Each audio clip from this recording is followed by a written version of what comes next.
Be news Telangana news కి స్వాగతం. మేడ్చల్ కీసరగుట్ట శ్రీ రామలింగేశ్వర స్వామి దేవాలయం నూతన పాలకవర్గ ప్రమాణ స్వీకారోత్సవంలో ముఖ్య అతిథిగా పాల్గొన్నారు. తెలంగాణ ప్రభుత్వ చీఫ్ విప్ డాక్టర్ పట్నం మహేందర్ రెడ్డి, చైర్మన్ నారాయణ శర్మ తదితరులచే ప్రమాణ స్వీకారం చేయించారు. మహేందర్ రెడ్డి పాల్గొన్నారు. మాజీ ఎమ్మెల్యే సుధీర్ రెడ్డి, కాంగ్రెస్ పార్టీ జిల్లా అధ్యక్షుడు సింగిరెడ్డి హరివర్ధన్ రెడ్డి, ఇన్ఛార్జ్ వజ్రేష్ యాదవ్, నక్కా ప్రభాకర్ గౌడ్.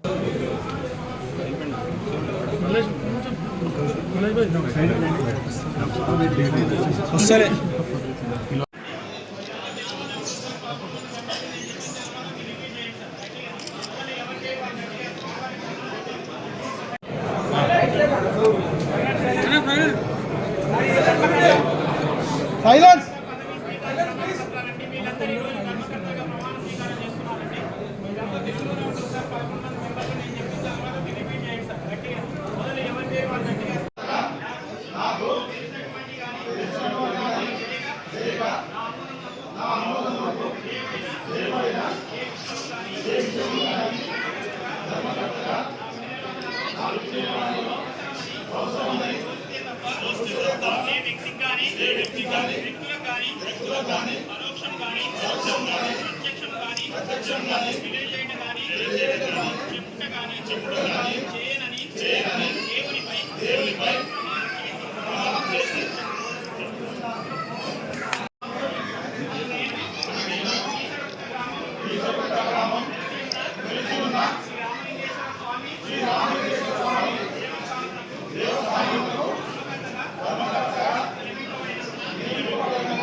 దేవస్థానము అభివృద్ధికై